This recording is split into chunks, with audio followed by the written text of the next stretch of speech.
रियासत से रिपोर्ट देख रहे थे सैयद की, और सैयद इस वक्त गुवाहाटी में मौजूद है। हमारे साथ सुभाष शिर्के भी जुड़ गए हैं, महाराष्ट्र के हमारे ब्यूरो चीफ है। मैं दोनों का रुक करूंगी, पहले सैयद के पास चलती हूँ। गेमा गेमी रेडिसन ब्लू होटल के पास सैयद बहुत ज्यादा बढ़ गई है। 9:30 बजे आपने बताया था रिपोर्ट के अंदर की मीटिंग भी होने वाली है और कुछ बीजेपी के नेता भी मौजूद हैं। क्या कोई खबर आई कौन कौन से बीजेपी के नेता अंदर मौजूद है? जब पहले आपसे बात हो रही थी आपने कहा था कि हेमंता बिस्वा शर्मा की भी लगातार बातचीत वहां पर चल रही है।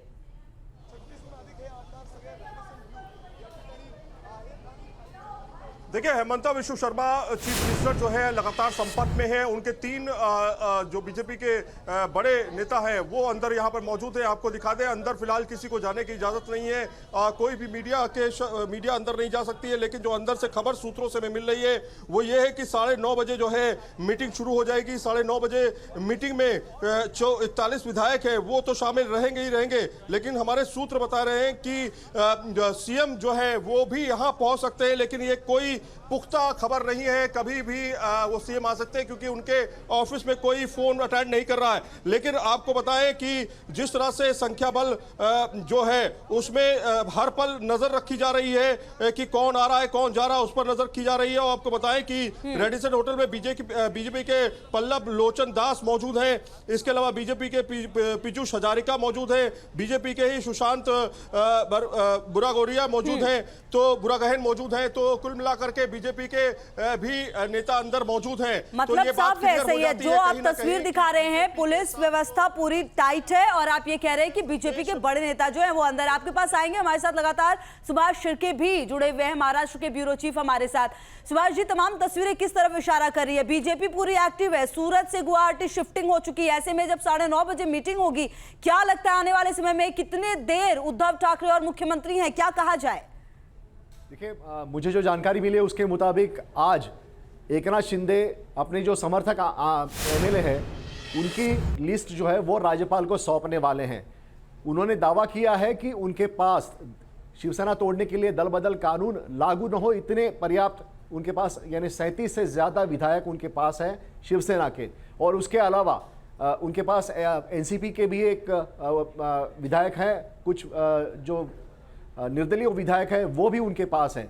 तो उनके पास है कि उनका कहना है कि 40 से ज़्यादा विधायक उनके पास है और ऐसे में वो राज्यपाल को आज अपनी लिस्ट सौंपेंगे। देवेंद्र फडणवीस, बीजेपी के जो कर्ता धर्ता है इस महाराष्ट्र में, वो मुंबई पहुंच गए हैं। उन्होंने भी बीजेपी के सारे विधायकों की बैठक बुलाई है। एक तरफ कांग्रेस और एनसीपी भी बैठक कर रही है, लेकिन सबसे बड़ी बात यह है कि शिवसेना में जो दो फाड़ हुआ है उस पर मोहर लगेगी राज्यपाल को जब ये लेटर सौंप जाएगा तब। अब देखना यह है कि उद्धव ठाकरे कैबिनेट की जो मीटिंग है 1 बजे, उसके बाद क्या इस्तीफा देते हैं और राज्यपाल को जाके अपना इस्तीफा सौंपते हैं। ठीक है सुभाष, जिस तरह से आपने बताया कि चूंकि एकनाथ की अगर बात की जाए, एकनाथ शिंदे की, वो नाराज चल रहे थे और कई बार वो नाराजगी सामने भी आई और शायद उसको उद्धव समझ नहीं पाए। ये एक किस्म से ये एक बहुत बड़ा फेलियर है कि आप अपनी पार्टी को संभाल नहीं पाए, जो आरोप लगातार कांग्रेस की तरफ से भी लगाए जा रहे हैं और एनसीपी की तरफ से भी कि पार्टी नहीं संभाल पा रहे हैं। तो सुभाष, आगे आने वाले वक्त में आपको क्या नजर आता है कि अगर ये बड़ा दो फाड़ ये हो जाती है पार्टी, तो फिर कितनी राह मुश्किल हो जाएगी खुद उद्धव की राजनीति के लिए? देखिए, उद्धव ठाकरे के लिए मुश्किल होगी क्योंकि एकनाथ शिंदे का जो गुट है शिवसेना का और बीजेपी, ये दोनों हिंदुत्व का मुद्दा लेकर पूरे जोर शोर से महाराष्ट्र में जाएंगे और चुनाव में एक बड़ा मुद्दा ये बनाएंगे। दूसरी तरफ मैं आपको बताऊं कि शिवसेना का अब तक का मुद्दा जो रहा है चुनाव जीतने का, वो हिंदुत्व का मुद्दा रहा है, क्योंकि जो मराठा पॉलिटिक्स है या फिर मराठा कार्ड जो है वो मुंबई के बाहर चलता नहीं है। तो ऐसे में हिंदुत्व का मुद्दा जोर शोर से उठाएंगे और उसको काउंटर करने में उद्धव ठाकरे को मुश्किल होगी। बिल्कुल ठीक है, बने रहिए हमारे साथ। सैयद आमिर भी लगातार ग्राउंड जीरो से गुवाहाटी से हमारे साथ जुड़े हुए हैं। सैयद, देखिए जो तस्वीरें सामने आ रही है लगातार, उससे काफी कुछ साफ हो रहा है। बीजेपी पूरी तरह से एक्टिव नजर आ रही है, वहां पर जो मीटिंग्स वो चल रही हैं।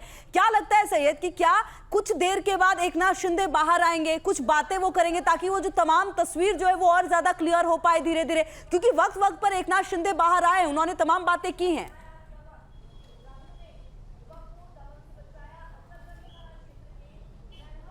बिल्कुल, और एकनाथ शिंदे लगातार बात भी कर रहे हैं, लेकिन वो अपने अंदर की बात जो है, जो रणनीति तय कर रही है, वो खुल करके नहीं बता रहे। वो ये भी कहते हैं कि वो किसी के साथ जाने वाले नहीं हैं, लेकिन अंदर बीजेपी के बड़े नेताओं का अंदर मौजूदगी होना, ये सब कुछ इशारा करता है कि कहीं ना कहीं एकनाथ शिंदे जो है वो वक्त का इंतजार कर रहे हैं, पहली चीज।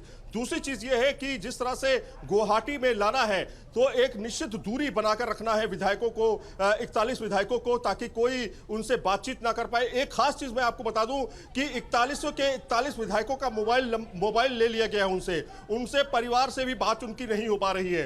तो कुल मिलाकर के जो सूत्रों से हवाले से खबर हमें मिल रही है कि कोई भी कम्युनिकेशन नहीं कर सकता है, मतलब कोई भी विधायक अपने घर में किसी से भी कम्युनिकेशन नहीं कर सकता है। तो इस तरह की खबर है। और साथ में ये भी खबर है टूट ना कि हो, आज- इसीलिए आज- ये जो 41 विधायक हैं उनके फोन ले लिए गए हैं, कोई कम्युनिकेशन नहीं हो पा रहा है, कोई बातचीत नहीं हो पा रही है। सईद नजर बना रखिएगा और सुभाष आप भी लगातार बने हुए हैं, नजर बना रखिएगा। तो बड़ी बात तो ये है कि अब कितने घंटे की और क्या 1-2 दिन के अंदर अब इस्तीफा दे देंगे। आज कैबिनेट की बैठक भी होने वाली है और ये बड़ा डेवलपमेंट महाराष्ट्र की राजनीति से जुड़ा हुआ आ रहा है। अब एकनाथ शिंदे क्या करेंगे? क्या वो अलग गुट बना करके बीजेपी के साथ जाएंगे या फिर वो अपने इन सभी विधायकों के साथ बीजेपी में शामिल हो जाएंगे? ये भी बड़ा सवाल है। बिल्कुल लगातार नजर रहेगी महाराष्ट्र की एक एक हलचल पर।